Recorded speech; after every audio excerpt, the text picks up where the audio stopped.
What is one indicator that can help show me which way mortgage rates are going? Today, we're going to talk about an indicator that's out there that if you watch it, it'll give you a pretty good idea of the direction in which your mortgage interest rates could be headed in the near future. Now, how could this help you? If you happen to be looking for homes and you're like, all right, hey, rates, I hear they're going all over the place. They're up, they're down. How can I get a feel for today if I'm going to call my loan officer and ask him about where rates are at? If I want to get a feel for where the direction's been going, you can watch this one indicator and have a good idea.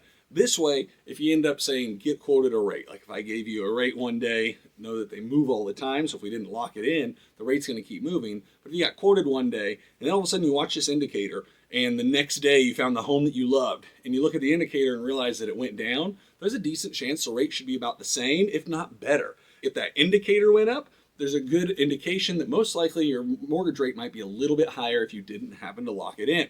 So why is this indicator important? It's really important because it's the indicator that ultimately a lot of industry experts and a lot of places, investors that buy mortgages, watch as well. So if you can know this one, you can get a good feel for, hey, where are mortgage rates headed? Why I'm looking for a home, or let's say you're trying to lock for refinance, it gives you a good idea. So that indicator is the 10-year Treasury yield. The 10-year Treasury yield is what really ties closely to where mortgage rates go. Some people assume Federal Reserve rate. They're like, oh, Federal Reserve rate, it went up. That means mortgage rates must have gone up. Oh, it went down, mortgage rates must have went down. Not the case. Federal Reserve rate, as I like to say, hey, it's got a couple steps away to affect mortgage rates, and it's usually affecting it in advance, not based on where the rate is set, but on what the Federal Reserve says. The 10-year Treasury yield, though, when it moves, it directly typically impacts mortgage rates. Now, past history, it's not always imperfect, but for the last long while, as long as I've been in real estate, it has been a good tie. Some people like to say they do a close dance together. Is it perfect? No, but most of the time, if that 10-year Treasury yield goes up, you might see mortgage interest rates go up a little bit. If it goes down, you might see mortgage interest rates go down a little bit. That 10-year Treasury yield, if you're trying to watch it, you're like, Evan, where do I even find where this 10-year Treasury yield is? I got an Apple phone, whatnot, and if I had an Android, you got a stock app to pull out, you can look up the ticker TNX. TNX is the 10-year Treasury yield, just a basic index of the direction that it goes.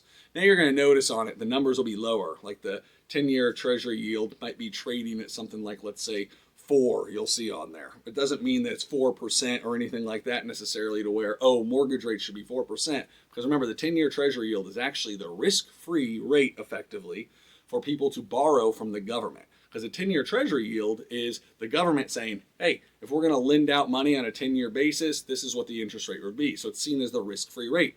Mortgages aren't as risk-free. They're generally seen as a safe investment, but typically the rates are going to be a little bit higher. So your mortgage rate is generally going to be a little bit higher than what you see that 10-year Treasury yield at. However, the direction that 10-year Treasury yield moves is typically the direction that mortgage rates are going to move as well.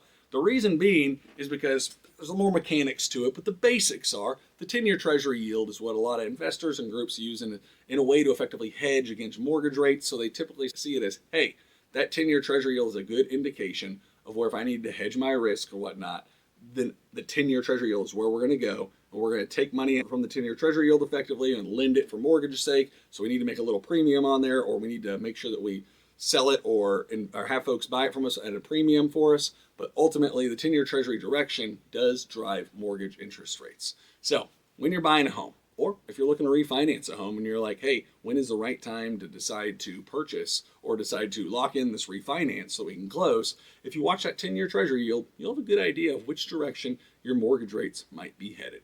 My name's Evan Kaufman, your VA loan originator, here to help you. Take care. Bye.